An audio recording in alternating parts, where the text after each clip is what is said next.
Hey, what's up everyone? This is Silver Slayer. Welcome back for today's video. I want to just say thank you for all the support, everyone that's liking these videos and subscribing. I am doing a 15,000 subscriber giveaway on this channel. Just my way of giving back. You guys know I used to do giveaways all the time. I kind of got drifted away from that because I used to do every 1,000 subscribers, but I think nowadays I'm gonna do like maybe every like 5,000 or something, just because I can't be giving away, lots of silver every couple weeks or every month or so. But we are doing the 15,000 subscriber giveaway, so make sure to subscribe to make sure you get a chance to enter. Once I hit 15,000, I'll post the entry results and all that, how to enter and get a chance to win. So anyway, I just want to say thank you, but more importantly, today we're talking about 10 important tips that every stacker should know. These are my 10 top tips that everyone should know, especially if you're getting into silver as a beginner stacker. There's several different directions you could go. You can lose a lot of money. You can make some very bad investments. You can get stuck with a lot of stuff, a lot of silver that you can't sell, resell, or you might not even like. So I'm gonna just share my 10 and most important things that I think you guys should know, coming from someone who's been stacking for several years and have made a lot of these mistakes myself. So anyways, the first one, there's no particular order. These are just, top 10 generalized. But first one is buying what you like. I definitely think if you buy just silver you like, at the end of the day, you could never go wrong. A lot of people just try to buy coins they don't like, or they don't even think look attractive, or, just because they're in it for the money. Well, silver stacking is more of a passion, in my opinion. To each his own. A lot of people are in it to make money, but if you buy what you like, then at the end of the day, no matter how good that coin does, no matter if it gets toning, or if there's a little scratch on it, so if it's a graded coin, etc., or if the coin just doesn't do well, or spot price lowers, you won't get that. You won't get as angry or upset or as worried. The emotional attachment's cut out because you enjoyed the coin just for having the coin. It's not so much about the money and the profits and potential. It's more of, I like this coin, so I'm going to buy it. And it's really important to know, just buy what you like. There's so many things. Just buy what you like. You can never go wrong in that way. Number two is figuring out what type of stacker you are. This is really important. You need to figure out what type of stacker you are to really figure out which direction you're going to go, whether it's poured silver, whether it's numismatic coins, whether it's premiums, bullion, whether you're a quick flip stacker, whether you're a long haul stacker. Which direction do you want to go? Are you and everyone This is a very individual question, because everyone has different buying time frames, different selling time frames. They have different financial situations.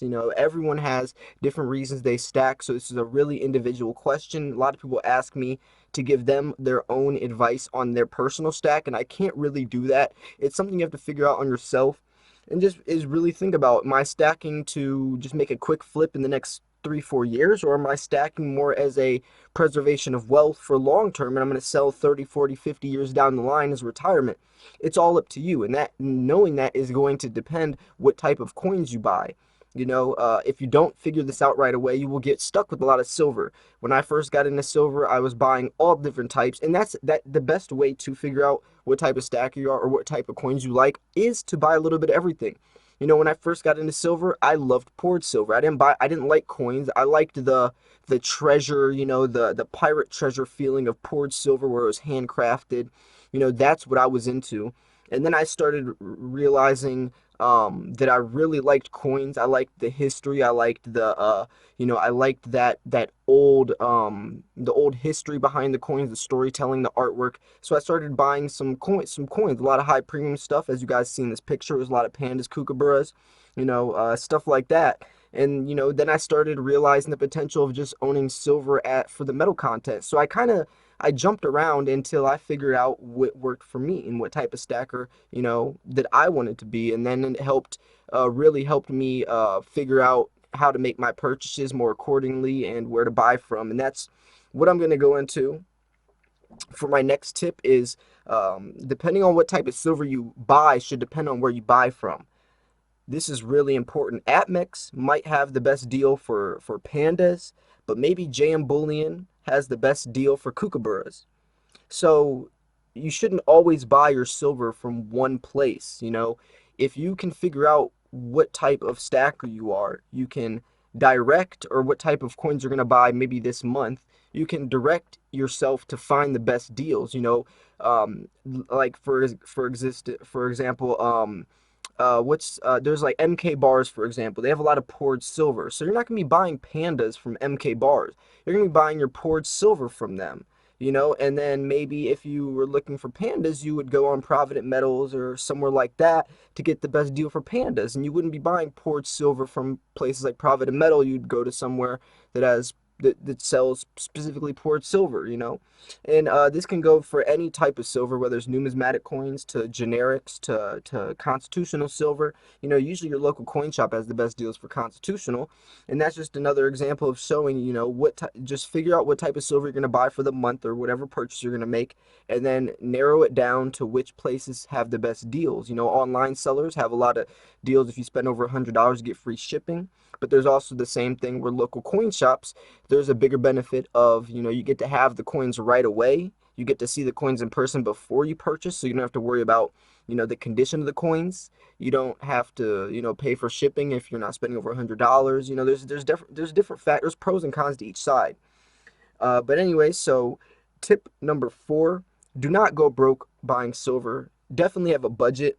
You don't want to be, you know, not being able to feed your kids at night, or barely making your rent for each month, etc. You know, there's things you can do, like maybe not buying, you know, take out your Starbucks trip every day and put that away for silver every week or every month. And that's smart budgeting, you know, that is mature to do.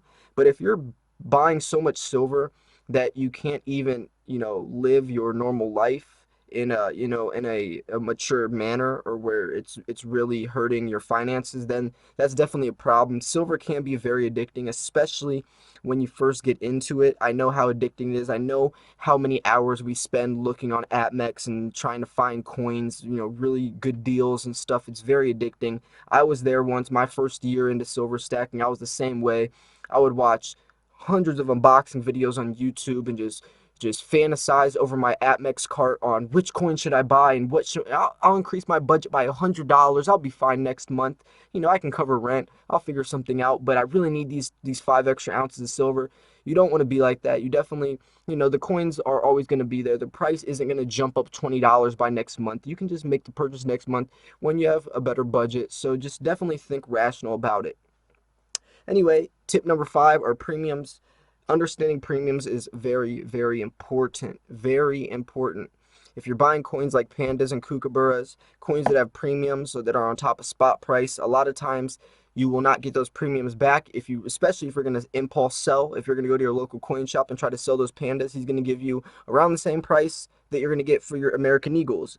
Hence, American Eagles are a lot cheaper though. So if you're in this, especially for a quick flipper, or someone who does have a weak hand that easily panic sells, or that sells your silver because of emergencies a lot, I would definitely go more the generic coin route just to be safe. You don't want to be paying these $7, $8 premiums and then have to resell for only a $2 over spot, losing, you know, a lot of money, especially for buying tons of ounces. This can be very costly. It can be very damaging to your finances, and it's just something I definitely want to be aware about. I don't think I pushed that enough on my channel when I first started this channel. When I first started, I would always push buying pandas and kooks, and I didn't really talk about the risk involved.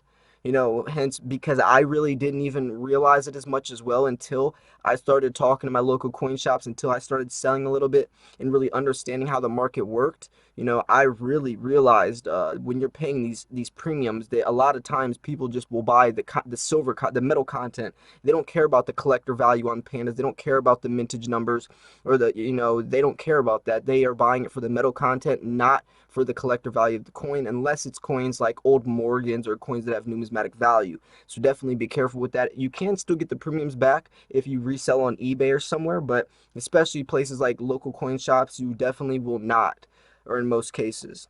So tip number 6, the benefits of buying junk silver. Junk silver or constitutional silver is very, very beneficial. You know, there's key dates. It's a great way to store fractional silver. You know, you can, you know, when you buy generic rounds, fractionals, it can be very pricey. They still have to pay the same amount of money, these mints, to stamp the generic rounds, even though it's a 10th ounce. So you have to think about the stamping for or dyeing each 1/10 ounce round is the same price of stamping a 1 ounce or a 5 ounce coin. So they still have to add profits or prices on top of that, especially if it's something as small as a 10th ounce. They're not making any money if they're selling it for 20 cents a coin or 20 cents extra compared to a 1 ounce coin where you can raise the profit margin. So generic or constitutional silver is definitely a great way to store fractionals for cheap, especially because there is a lot of history involved. They don't make junk silver anymore, so there's going to be like Morgan's. There's going to be a numismatic or a more rare factor because they're not making these coins anymore. Especially if people are melting the constitutional silver down, there's a more limited supply, which could make them more rare in the future, as we're seeing with Morgans as well, especially if they're in good condition. And there's key dates and stuff like that. Plus, I think they're beautiful. It's a piece of American history, and they look really cool. But the most important thing is they don't make it anymore. So that could be a treasure, especially who knows what the price could be for a walking Liberty 20, 30 years from now, when they haven't been making them for several years already. So anyways, tip number 7 is selling your silver. You definitely want to think about selling. It's so easy to just push purchase on AppMex and just buy, buy, buy. But a lot of times we don't think about how we're going to sell. We can get stuck with a lot of silver. We don't even know how to sell or where to sell or who to sell to. Making an eBay page, it's a business. A lot of people, if you put up all your silver and you have no ratings, or you've never made a sale before, people aren't going to buy hundreds if not thousands of dollars of silver from you. They're going to assume it's fake, so you have to build your reputation as a seller. So maybe you can start working on that now, just selling little by little or buying or whatever, building a reputation on eBay or wherever you're selling to, or talk to your local coin shop, see what types of coins he likes buying back from people, and start stacking that way, stacking more accordingly, so you have an outlet how to sell, especially in case of emergencies, because if not, you'll have to sell for a lot cheaper than you were intended to, and you can lose a lot of profits. And that goes into number 8, relationships with your local coin shop. That is so important. Pick their brain. They've been in the game for a while. They have tons of information, knowledge they can teach you. That's really where I realized and understood and learned the importance of premiums that you will not get back from reselling. And I didn't realize that till I talked to him and I asked, how much would you give me for a Panda? And he said a couple of dollars of a spot. I said, how much would you give me for American Eagle? He said a couple of dollars of a spot. And he said, I'm buying this for the silver for the metal content. I'm not buying it because more people like pandas or the collector value. And I didn't know that until I talked to him. So building relationships is definitely key. Tip number 9, one of the more important ones, is diversification. This is really important. If you have all your eggs in one basket, that basket drops, all your eggs are broken. If you have a whole bunch of eggs in a whole bunch of different baskets, if one of those baskets drop, you still have all those other baskets with eggs that are perfectly fine. So diversifying into maybe even gold, whatever the case is. There's premiums, whatever you want to go, whatever route, maybe stacking a little bit of each could be the best tip. It's all to each your own. It's all individual, but I definitely think diversifying into other things, maybe not even just precious metals, but maybe cryptocurrency, real estate, whatever it is, stock markets, could also be beneficial. Make your portfolio, try to balance it out, and just be smart about it. And then tip number 10, which is storage and security. People always used to ask. You guys can see in this picture right here. I use coin capsules.